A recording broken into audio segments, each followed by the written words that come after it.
And it's a great pleasure to be at the Upwey Tacoma Football Club, one of the Premier Division teams in the new Outer East competition. Magnificent club rooms here as they get ready for an important game against Beaconsfield. They've won 2, they've lost 1. They haven't played any football though for 3 weeks. They were beaten by Narre Warren almost 3 weeks ago, then had the bye, and then of course there was the interleague match last week, so a big match for them this week. My name is Dan Lonigan. It's wonderful to be here, and it's a great pleasure to welcome my co-host, as we do every week, Matt Footy. Welcome, Matt. How'd Bendigo go for you? Could have been better, could have been worse. Lovely town.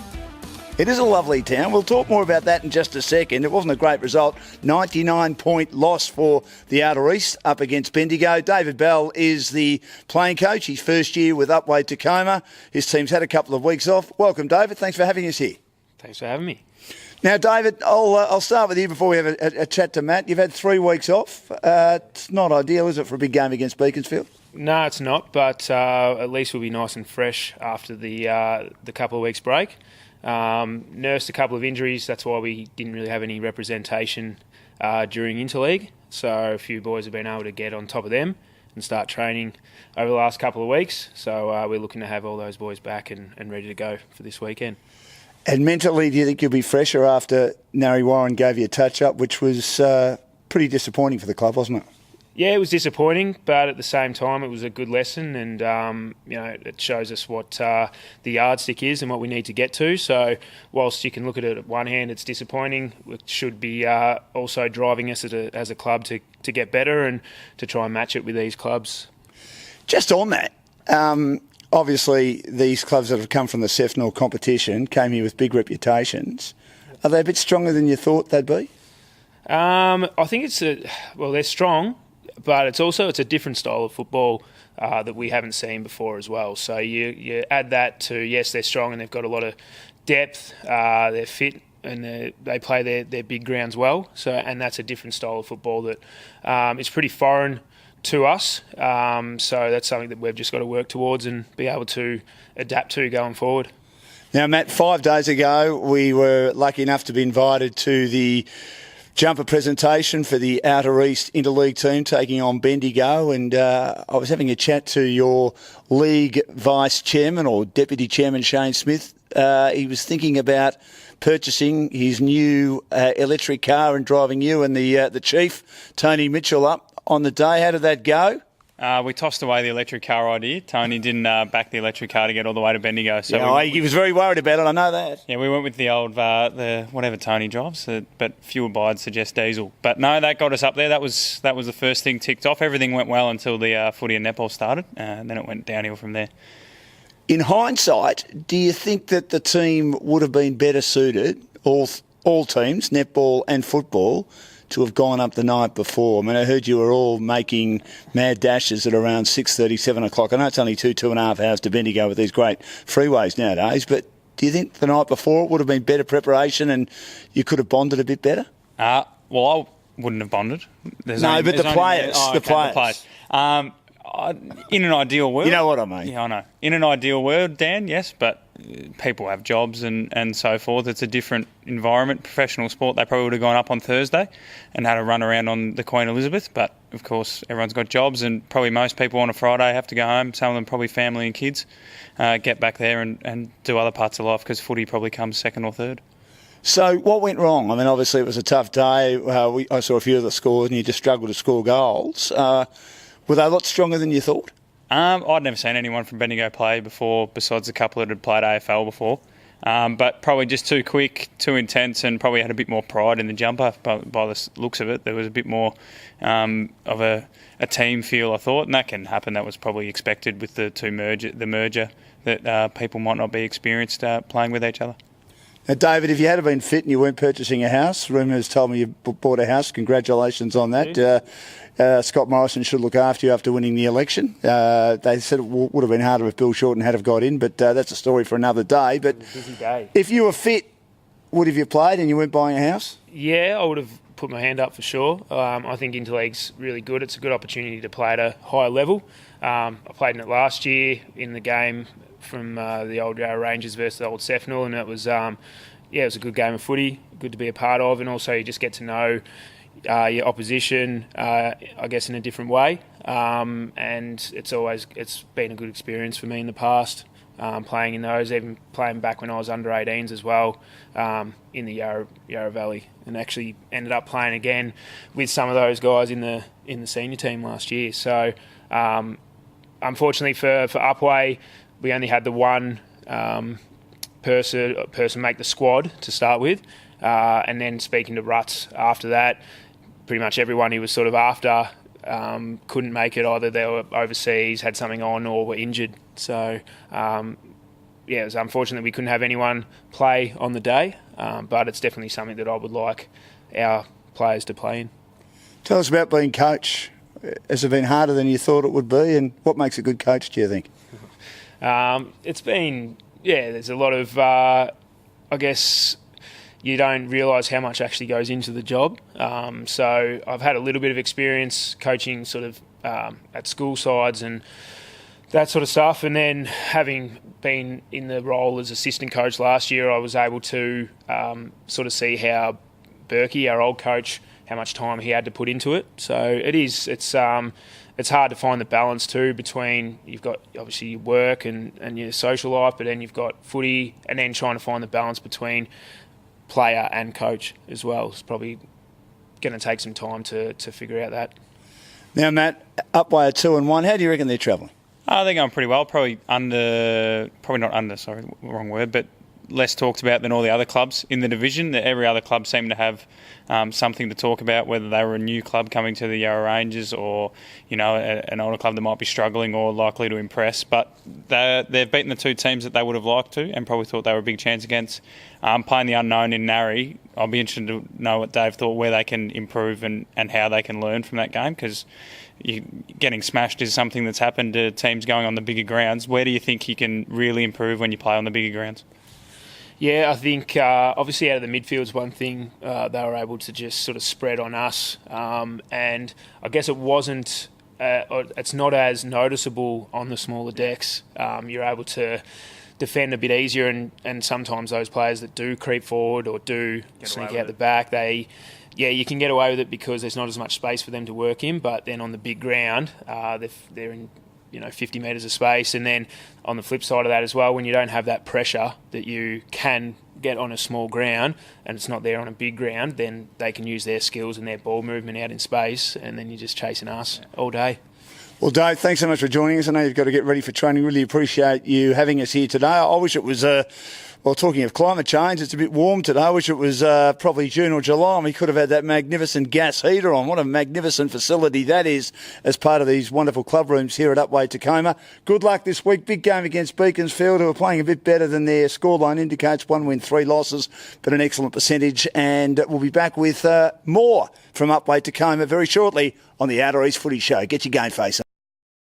With me, I've got Kyle Grender from the Upwey Tacoma Football Club. We're here at training. I'm expecting to be cold, Kyle. I mean, I used to live up in this area, so I expected it to be cold. It's nice. You're sweating like a greasy pig. I know, mate. It's actually quite warm tonight. Usually it gets a little bit foggy and a little bit dewy, but long skins tonight, and definitely feeling the warmth, mate. First of all, we've been at this magnificent ground. I know it's small, but gee, it's a great place to visit. Must be a great place to play footy. Yeah, it is, mate. It is. I know, we try not to talk about the size too much, but the atmosphere with the new stand. We've got the Vic Resin stand where all the drunk idiots down there and support it, and we've also got the hill up there where there's a lot of banner. So it is quite loud when we get a few numbers in, mate. So it's a good atmosphere to play, especially in close games. And also the houses on one side, they're very close, aren't they, up on the side of the hill there? Yeah, we've got one of our old legends, Steve Dawson. Hello, Steve, if you're watching home, mate. He just lives up the hill, and we were doing a session early in the morning in pre-season, and he was sending a few boys with a message telling us to be a bit quiet because he's trying to sleep, mate. So, and that's probably about 1.5 km away. So the noise does actually travel pretty far around here. It's funny. I suppose you could call it country footy, but having lived up here, I never really regarded this area as country. It's more like a village atmosphere, isn't it? Yeah, it is, and we're pretty much at the base of the hills as well. So you kind of, it's a nice feeling. We're not out in out in the bush or anything like that. It's it's still kind of a village and it's a big community around here. So enjoy playing here, mate. Belted last game, Yep. right, against a Sefnor team, the first Sefnor team you'd played, was that right? Yeah, that's correct. Yep. So you've obviously learned a lot. That was Narry Warren, is that correct? Yeah, that's yes, correct, yeah. Now you've got another one coming up. You've got Beaconsfield, who are doing okay. Yeah, it's going to be a great challenge. Having them, Narry Warren, play down at their ground, it's actually a really good learning curve. We're such a young club. We've got a lot of young guys coming through, so it almost worked perfectly with a bye and interleague to have 2 weeks off to try and restructure the way we play for big grounds. We're putting in structures tonight. The boys are over there learning about Narry Warren and how they play, and hopefully that league play a similar style. So we'll put it in good stead this weekend. Get your GameFace on.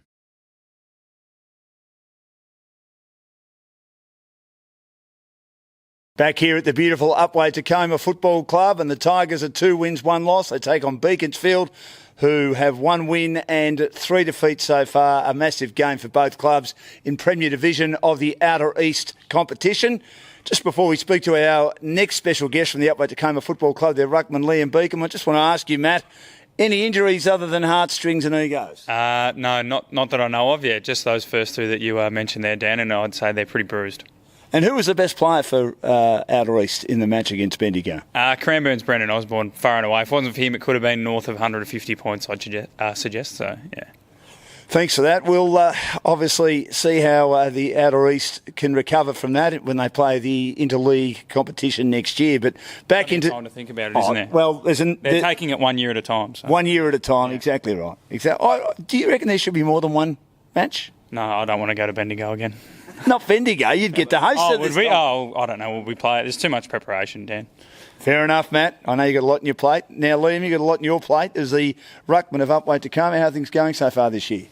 It was a good start. First 2 weeks, we were really up and about, and we were looking forward to the challenge of versing Narry. And it turns out they showed us up a bit, but that's all right. We can, get back on the horse and try again against Beaconsfield.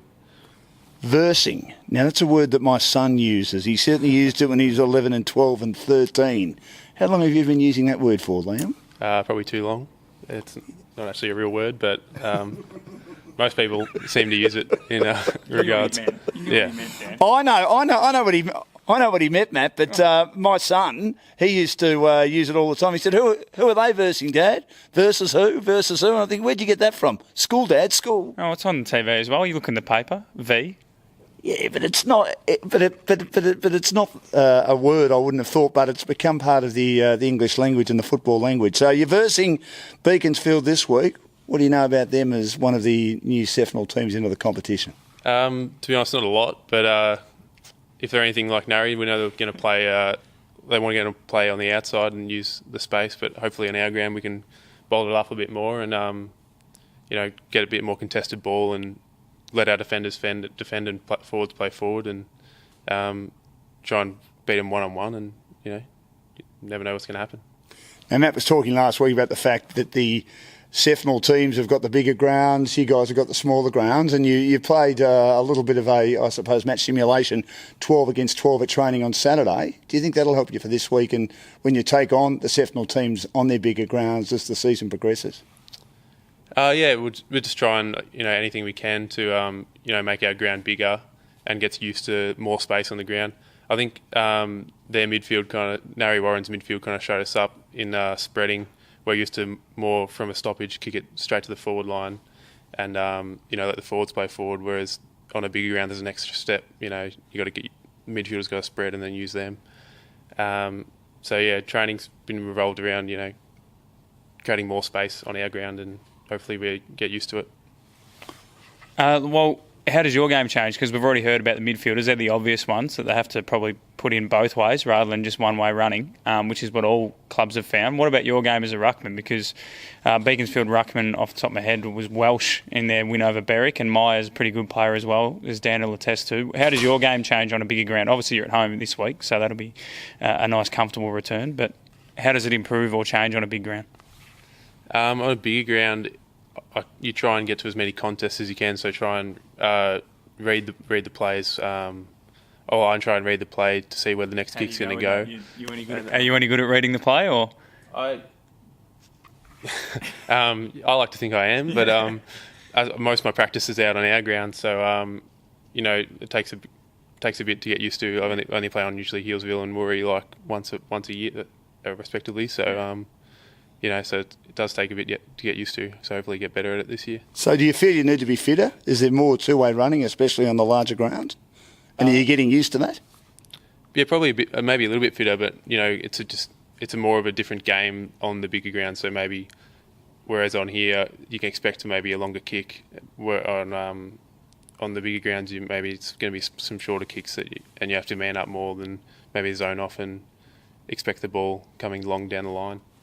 And your team too, Liam, seems to be one of those that have really bought into the new competition. What do you like most about it? I think we just like the excitement, like the new teams, new challenges. Coming into the league, coming into the new year, we didn't know where we're going to be. We're just working on our game plan, working on our club, and making sure it's the best we can be, and see where we land. Has Bally tried to make sure, though, that you're using your home ground advantage? We talk a lot about playing on the bigger grounds, but vice versa, they also have to come play on these smaller grounds, and it's quite hard for them. Have you spoken about how you're going to utilise this to your advantage? Not a lot, actually, over the last 3 weeks, but I think we've always seemed to play our ground pretty well, and we plan on trying to make it like a fortress for us. Bally's called it the jungle. Good name. Yeah, and try and win as many games here as we can. So when we come up against the harder ovals, we can. You'll be able to adapt. Yeah. You'll be able to adapt. And then one thing, Dan, you mentioned they're the Tigers. Woori are the Tigers. Cranbourne are the Eagles. Beaconsfield are the Eagles. I'd like to see some teams get creative. There's too many similar names, and eventually it's too hard. Beaconsfield and Cranbourne, one of them needs to change. I'd like to see Alpway and Woori, one of them change and go somewhere else. I'm not sure. Pakenham are the Lions, so maybe the Panthers or something like that, if they want to keep the jungle theme. Well, you're right. I mean, there is maybe a lack of imagination. There should be a rule. I agree. And there's no excuses because both those clubs aren't too merging. They're already... Alpine were already together, and Cranbourne and Beaconsfield were already together. So it wasn't like, we came and we both were the Eagles. I'm getting sick of it, writing. Look, you can't say the Eagles are looking forward to the clash with the Eagles. So what do you say? You feel like you're Dennis Cometti on the AFL Live 2004 when he used to go, I'm tipping the Dockers, and Dermot Brett would go, I'm tipping Fremantle. So, that's right. So I'd like to see one of those. Woori and Upway need to have a conversation, or maybe when they play each other, the winner gets the right. So Cranbourne at the moment get the right to be the Eagles. Because of the home side? Well, they've already defeated Beaconsfield this season. Yeah, I probably agree with that. I remember years and years ago, back in '89, Liam, and you weren't even a twinkle in in a part of your old man's body, but Portland and North Gambier were in the competition that I was involved in there, which was the Western Border, and Portland were the Victorian Tigers and North Gambier were the South Australian Tigers. So maybe could we have Cranbourne from the old, then you've got Cranbourne and Beaconsfield both from the old Sentinel Eagles. No, don't forget about it. Liam, thanks so much for joining us. Good luck this weekend as your Tigers. You've absolutely confused me. Good on you. I'm always confused. The coach will tell you that. Great to have the coach with us again tonight as well, looking after us. And good luck this weekend. Let's hope it's a good game of footy. Thanks for joining us. Thanks for having me. We'll be back with more shortly. I'm confused, very confused as usual. I just need to regain my composure, and we'll be back with more from the Outer East Footy Show at Upway Tacoma. I've got Sam Waters with me from the Upway Tacoma Football Club here in the beautiful Upway. Let me start Sam with my glasses. Dark or clear. Very clear. The reason I do that is because they're transitional glasses. It's something that happens when I'll get there, trust me, yeah. I reckon it's slowly going. How old are you? 29. So I'm at the upper end of the age program here, that's for sure. Well, I can tell you, I was very much in denial. I was working at a radio station and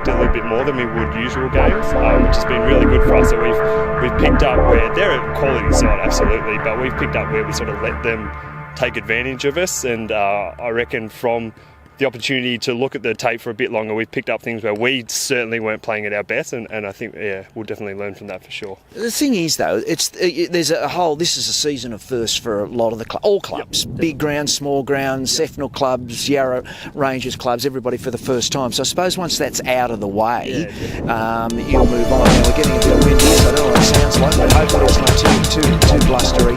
But eventually, we're not even going to worry about that. But did you go into that game? I don't want to harp on it. But thinking, this is a Sefnal team, we're definitely going to play football. I think there is that the first. So even if you're subconsciously trying not to think about it, we're playing on a brand new ground. We've never played there before. Against a team we've never played before. So you can try and prepare for it as best you can, but it's still a bit of an unknown. So we thought we were going all right the first 2 rounds. We certainly weren't playing at our best. But we thought that it was a huge opportunity. So although it is new, it's an opportunity, and we obviously take that advantage. Let's move forward now. This weekend you've got a big game on your ground against the Sefnal team, Beaconsfield. So let's see. Yeah, look, I think we're having the 2 weeks off. We're ready to go, especially coming off a loss like that. We're very hungry, and although it is another first again, we feel probably comfortable being here, a bit of a smaller ground, and that suits our high pressure footy, which is what we're all about. And we sort of dropped off from that last game, so we're definitely going to come out for we got something to do. We were really disappointed with that last game. So. Ask you a question, you're probably not going to like it. So I love asking questions on the spot. This will be the last one. What do you need to get better at? Because obviously you were your best one in that game. No, absolutely. So I was playing down forward for a bit, and then got swung around back. But as forwards, we probably just didn't structure up well enough, and they've got a great back line where as soon as it's turned over, they would sprint down the ground and spread. And we're a bit reactive rather than being proactive and setting up properly. So as personally and as a forward line, we definitely need to structure up better this week. Yeah, I saw the game. That's exactly what I would have said too. Yeah. well put. You should be in the media, mate. Thanks so much for your time. Good luck for the weekend. Any prediction? I know it's pretty hard, but how do you reckon? It's going to be one-sided, that's for sure. But I think that we're personally just going to come out and play a lot better footy than we did last game. So I definitely am backing the boys in to play our best, and if we play our best, I'll back us. Another one too. How'd you spend the election night? I was probably asleep by 9:30. I did watch a little bit of it, to be honest, and that's probably what put me to sleep. So yeah. I'm one of those nerds. Even when I was about 10 years old, I said I'd just watch it. I love it. Yeah, well, I have no idea what's going on, but I find it quite interesting. It's quite entertaining.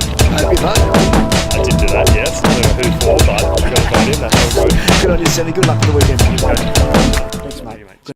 Welcome back to the Outer East Footy Show. We get ready for another big round of footy as the matches in Premier Division and First Division resume after the interleague break last week. There was a round of matches in Division 2. We'll get to them shortly. We are at the Upwey Tacoma Football Club.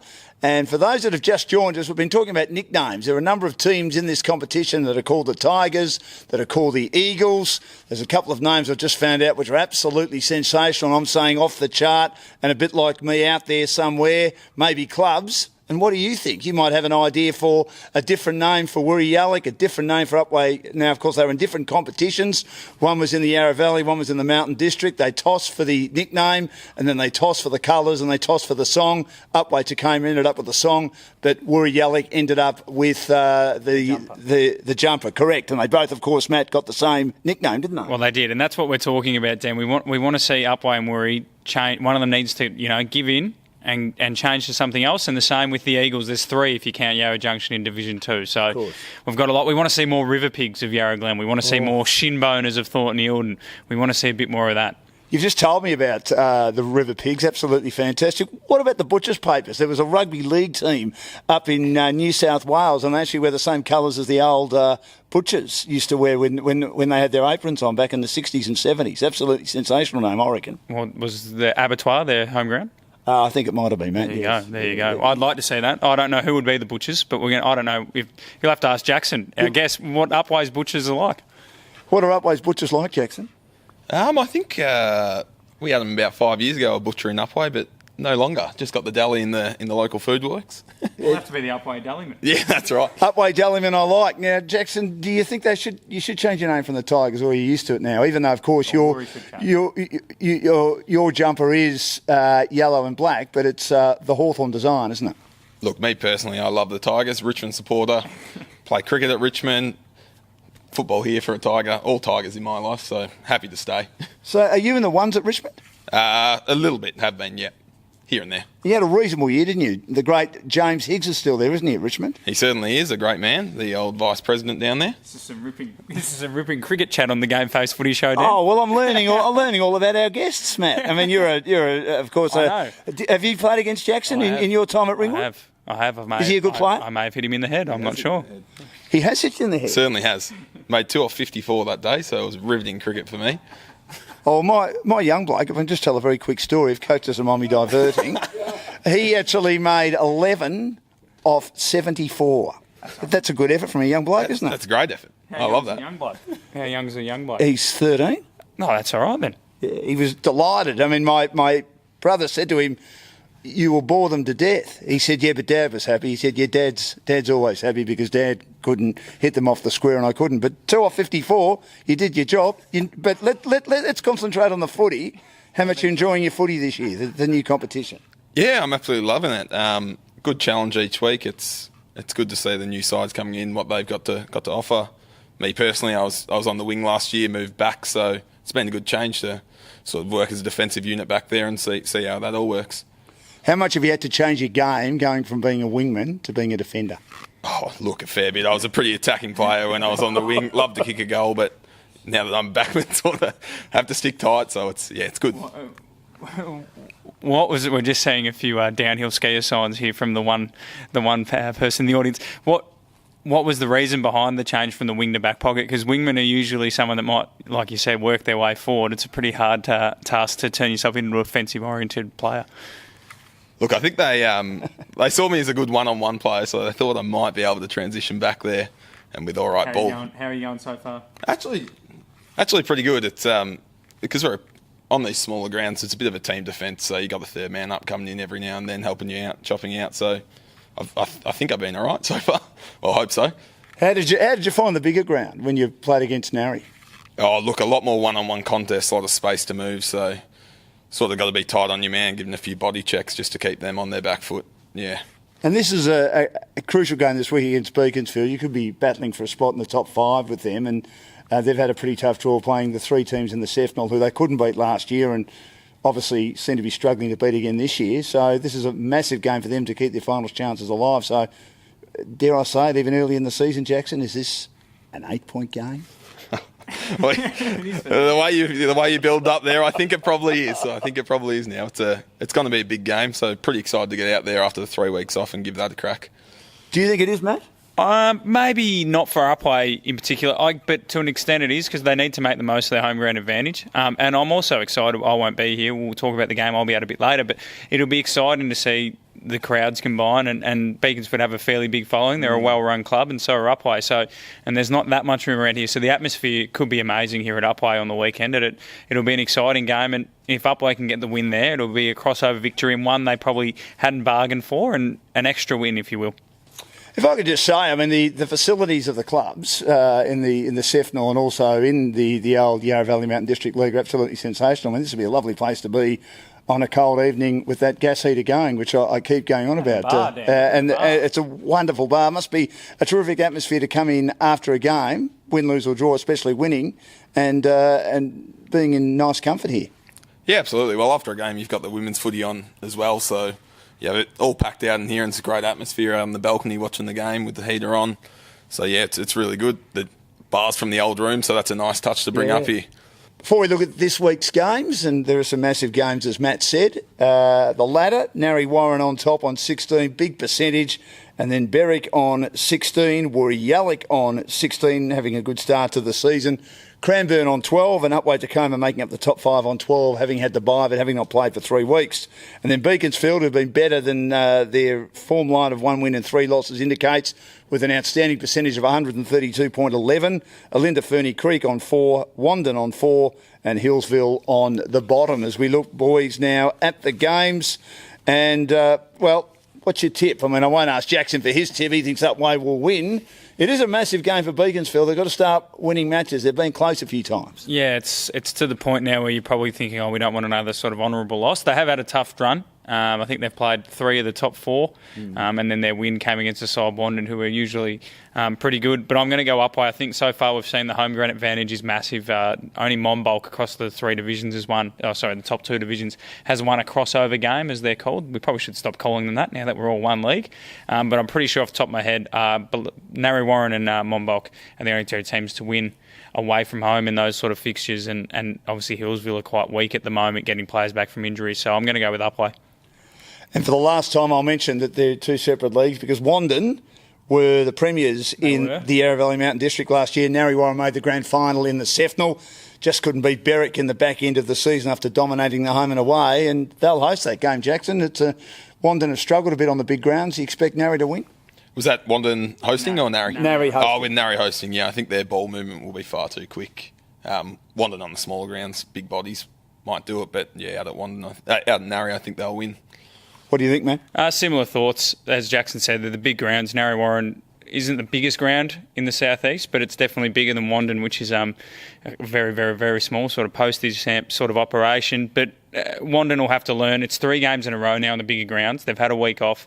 Nick Adam will have definitely looked at it, but I think it's more about the players being willing to run both ways and work as a unit, as Jackson will probably attest to, having played on a bigger ground.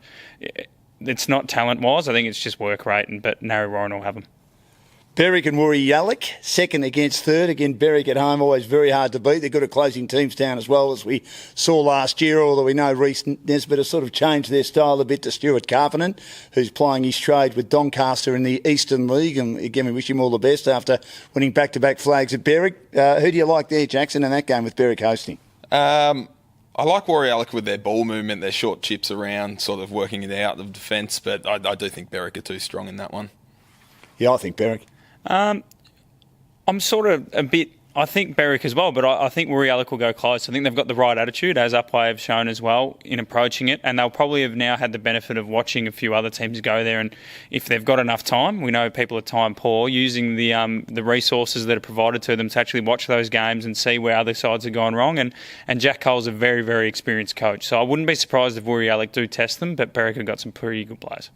Is that your match of the day? Well, it is in Premier Division. Yes, it is my match of the round there. Madison Andrews probably won't play, though. He missed the interleague with a suspected, I think it was either fractured hand or leg, one of the two. Well, he's one of the key players. He won the last BNF and the Sefnal last year, and he's such an important member of that side. But they've still got a lot of big bodies, haven't they?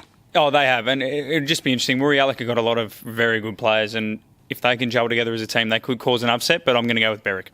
Hillsville are at home. They play Cranbourne. They haven't won a game yet, Hillsville. Will it help being at home against Cranbourne? I think it will help being at home, but I do think Cranbourne are just too strong.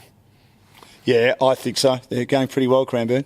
Yeah, Cranbourne will win, but they'll be smarting, and that's probably dangerous for Hillsville. They had 9 blokes in the interleg squad that were taught a lesson on the weekend, and their coach was an assistant coach there. So there's going to be 10 people coming back from Bendigo with their tail between their legs.